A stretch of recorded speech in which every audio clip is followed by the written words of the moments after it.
ഗംഗോത്രിയിലെ ഗോമുഖ് ഹിമാനിയിൽ നിന്ന് 253 കിലോമീറ്റർ സഞ്ചരിച്ചെത്തുന്ന ഗംഗാ നദിയുടെ തീരത്തുള്ള ദൈവത്തിലേക്കുള്ള കവാടം ഹരിദ്വാർ. പ്രകൃതി സ്നേഹികളുടെ പർദീസ, മായാപുരി, കപില, ഗംഗാദ്വാരം, ഹരന്റെയും ഹരിയുടെയും കവാടം എന്നിങ്ങനെ പോകുന്നു മറ്റുള്ള പേരുകൾ.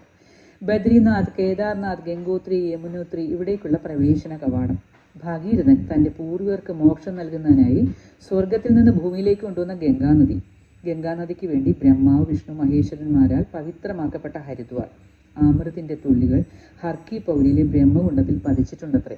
ഗംഗയാൽ സുന്ദരമായ നഗരം. ഹിമാലയത്തിൽ നിന്നും താഴേക്കെത്തുന്ന ഗംഗാനദി ഒഴുകുവാൻ ആരംഭിക്കുന്നത് ഹർക്കി പൗരിയിൽ നിന്ന്.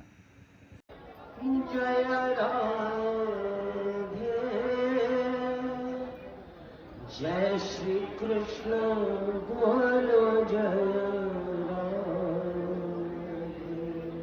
हो नाम मेरी राधा रानी का